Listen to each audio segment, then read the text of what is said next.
আমি জেলা শিক্ষা অফিসার মহোদয়কে ফোন দিয়েছিলাম, কারণ অফলাইনে দেই নাই এই কারণে, কারণ রাত্রে 12টায় হয়তো ঘুমাইতেও পারে।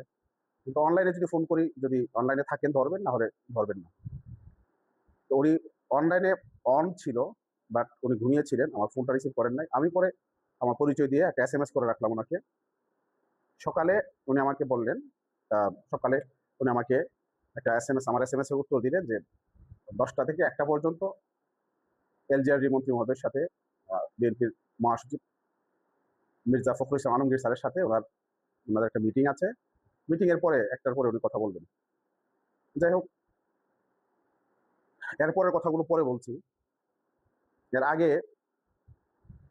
এই বিষয়টা নিয়ে একটু কথা বলি যে আমরা 10টা 30-এ প্রতিদিন হোয়াটসঅ্যাপে হাজিরা দেওয়ার কেন বিপক্ষে। আমি এটা নিয়ে পোস্ট দেওয়ার পরে মিশ্র প্রতীকী আপনারা অনেকে দেখিয়েছেন, অনেকে পক্ষে কথা বলেছেন, অনেকে বিপক্ষে কথা বলেছেন। দেখেন, আমরা তো শিক্ষকদের নিয়ে কাজ করি, আর লিডারশিপে যদি আপনার দূরদৃষ্টি না থাকে তাহলে লিডারশিপ থাকে না। লিডারশিপে আপনার দূরদৃষ্টি থাকতে হবে, তাইলে লিডারশিপ আপনার সাস্টেন করে, না হলে লিডারশিপ হারিয়ে যায়। এই চিঠি আগামী দিনে কি ভয়ঙ্কর পরিস্থিতি তৈরি করবে এমপিভুক্ত শিক্ষক কর্মচারীদের জন্য, এটা আপনারা হয়তো আজ করতে পারেন না, কিন্তু আমরা এটা আজ করেছি। কারণ আমরা 1 বছর পরে কি হবে, 2 বছর পরে কি হবে, এগুলো নিয়ে আমরা চিন্তা করি, এরপর আমরা সিদ্ধান্ত নিই। আর আপনারা প্রেজেন্টকে সামনে রেখে আপনারা সিদ্ধান্ত নেন, যার কারণে আমাদের আর আপনাদের চিন্তার ক্ষেত্রে অনেক ক্ষেত্রে ফারাক দেখা যায়।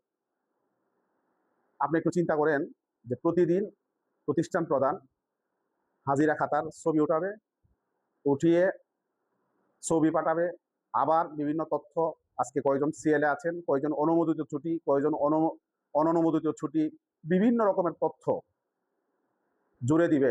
এখানে প্রতিষ্ঠান প্রধানকে মিনিমাম আধা ঘন্টা থেকে 40 মিনিট কাজ করতে হবে। এরপরে দেখা যাবে কিছু শিক্ষক ধরেন, অনেক সময় দেখা যায় গাড়িতে একটু লেট হয়, 5-7 মিনিট লেট হতে পারে অনেকের, সবসময় হয় না, মাঝে মধ্যে হতে পারে। অনেকদিন দেখা যায় ওয়েদার খারাপ, একটু লেট হতে পারে। আপনার প্রত্যেককে ফোন করে, যারা একটু দেরি হবে ফোন করে তার তথ্য নিতে হবে। নির্ধারিত সময়ের 1 মিনিট পরেও আপনি যদি মানে 1 মিনিট পরেও যদি কোনো শিক্ষক আসে, 10 মাইল দূর থেকেও যদি আসে, তাকে ওই দিন সিএল দিতে হবে। কোনো উপায় নেই, তাকে সিএল দিতে হবে। আপনারা তো আবেগে মনে করতেছেন যে না, অনেক শুভাকাঙ্ক্ষী, অনেক হিতাকাঙ্ক্ষী মনে করতেছেন যে না, আমরা শিক্ষার অনেক হিতাকাঙ্ক্ষী। ভাই, আমাদের চেয়ে তো বেশি না আপনারা। আমি তো যত প্রোগ্রামগুলোতে যাই, যে জেলাতে যাই, উপজেলাতে যাই, অন্তত 5 মিনিট তো শিক্ষকদের দায়িত্ব কর্তব্য নিয়ে আমি কথা বলি, এটা তো আপনারা জানেন। আমি অনেকগুলো ভিডিও আপলোড করেছি, যতগুলো প্রোগ্রামে আমি যাই, হাত উত্তোলন করায় আমি শিক্ষকদের কাছ থেকে ওয়াদা নিয়ে নিজেদের দায়িত্ব কর্তব্যগুলো পালন করার জন্য। প্রাইমারিতে অলরেডি এটা চালু হয়েছে, এই সংখ্যা থেকে মূলত আসলে আমি পদক্ষেপটি নিয়েছি। প্রাইমারিতে অলরেডি এটা চালু হয়েছে। 9টার 1 মিনিট পরেও যদি কোনো শিক্ষক যায়, ওই শিক্ষককে ওই দিন সিএল দিয়ে তারপরে তথ্য আপনার তাদের এটিওর কাছে পাঠাইতে হবে। এবং প্রাথমিক শিক্ষক অনেকেই আমার সাথে পরিচিত আছেন, বন্ধু বান্ধব, আত্মীয় স্বজন আছেন। তাদের অনেকে এই সিস্টেমের কারণে এখন কবে চাকরির বয়স 25 বছর হবে, কবে রিজাইন দিবে, এই টেনশনে তারা আছে যে চাকরি 25 বছর হইলে চাকরিকে রিজাইন দিয়ে তারা চলে যাবে, চাকরি কন্টিনিউ করবে না। কেন করবে না? তাদের তো সময় 9টা, আমাদের তো ধরেন আমরা পুনে 10টায় আমরা আমাদের সময়, তাদের 9টা। তো এখন আপনার এই প্রাইমারি টিচার, তাদের মধ্যে ম্যাক্সিমাম হচ্ছে ফিমেল, আপনারা জানেন। ফিমেল টিচারগুলো সকালে মনে করেন উঠে রান্না বান্না করে সবগুলো গুছায় তাদেরকে আসতে হয়। তারা আমাকে অনেকে বলছেন, সরাসরি আমাকে বলছেন যে স্যার, মানে আমরা সারা রাত আমাদের ঘুম হয় না, যে আমাদের মানে স্কুলে লেট হয়ে যাবে কিনা।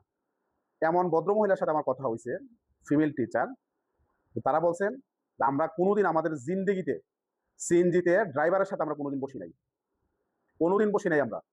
কিন্তু আমার 9টাতে এমন পরিস্থিতি হয়েছে যে 9টায় আমার পৌঁছতে হলে এখন ড্রাইভারের পাশে বসতে হবে, এবং ড্রাইভারের পাশে বইসা সিএনজিতে সামনে আমি স্কুলে গিয়েছি। কারণ 9টার 1 মিনিট পরে গেলে তাকে সিএল দেখাবে, আপনি প্রতিষ্ঠানে যাবেন, সিএল নিয়ে আবার আপনাকে ফেরত আসতে হবে বা প্রতিষ্ঠানে থাকতে হবে।